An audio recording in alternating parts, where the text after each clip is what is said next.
In this video, we're going to be learning 6 tips to write better sales copy for email, sales letters, brochures, website text, and product listings. I just wanted to let you know that this video isn't going to be some long and boring lesson. It's a short and simple guide. I recommend grabbing a pen and paper to take notes, or better yet, subscribe to this channel so you can easily watch this video again. Let's get started. Tip number 1. AIDA. With your sales copy, you'll want to keep to a tried and true formula, the AIDA model. AIDA is one of the most effective strategies for advertising and marketing. In fact, it has stood the test of time. AIDA was developed in the late 19th century and is still widely used today. AIDA is a 4-step model and an acronym which stands for Awareness, Interest, Desire, and Action. Here's a quick breakdown of the steps. Awareness. The consumer becomes aware of the product, service, or brand, usually through eye-catching advertising such as product images, commercials, flyers, and so on. Interest. The consumer becomes interested by learning about the benefits of the product or service. Essentially, customers learn how the product or service will improve their life. Desire. The consumer develops a favorable attitude towards the product or service. This is usually done through supporting claims with information and visual aid, which creates confidence and belief in the product. Action. The consumer develops the intent to buy. This is usually achieved through a call to action, such as buy now, order now, or add to cart. Tip number 2. Focus on the benefits. A common mistake I see a lot of novice sales writers commit is they just write down facts and features. That's it. Nothing else. While facts and features are definitely important, it's not enough. You need to add more. I'll explain why. If you take this product listing, for example, all they've written down are the facts and features of their product. This won't convert much sales because when customers buy products, they'll have a variety of questions in mind, such as, how does this product fix my problem?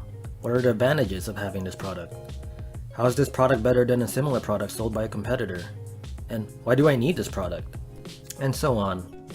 You need to anticipate these questions and address them in your copy. The answer to these types of questions is what I like to call benefits. A common question clients ask me is, what's the difference between features and benefits? Well, features are technical specifications or attributes of a product, while benefits are the explanations of how the feature is useful and beneficial to the customer. Let's take a look at the features and benefits of a fictitious power bank as an example. Feature: 10,000 mAh capacity battery. Benefit: with a 10,000 mAh battery, you can fully charge your iPhone 3.5 times, which allows you to use your phone 3.5 times longer when you're away from home. Feature: 16mm thickness. Benefit: with a 16mm ultra-thin design, this power bank takes up very little space and can easily slide into your pocket. As you can see in these examples, benefits provide a better explanation of your product, while at the same time answering questions customers may have. The lesson here is, customers aren't persuaded by features, they're persuaded by benefits. I have to note that the benefits of your product don't have to be overly complicated to persuade customers to buy. They can be simple. An example of a simple benefit is being easy to use or a compact design. That's it. Tip number 3. Keep it short. Nowadays, everyone is extremely busy, working 12-hour shifts, doing household chores, as well as taking care of themselves and their loved ones. You also have to be aware that people are constantly bombarded with messages all day long from social media, friends, family, work, and elsewhere. As a result, people's attention spans have severely declined. With your ad, the last thing you want to do is to burden potential customers with long messages, because, to put it simply, they don't have the attention span or the time to read your long message. When customers are presented with long messages, they'll take a quick glance at how long it is, get turned off, feel lazy and tired to read it, and end up throwing it in the trash.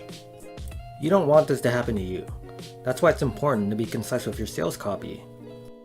We can define concise as giving a lot of information clearly and in a few words. Brief but comprehensive. What you're striving for is to quickly get your point across in as few words as possible to avoid turning off customers.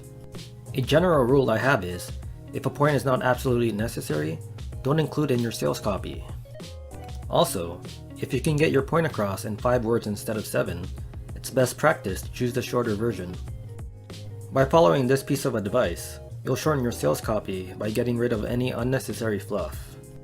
Tip number 4. Keep it simple.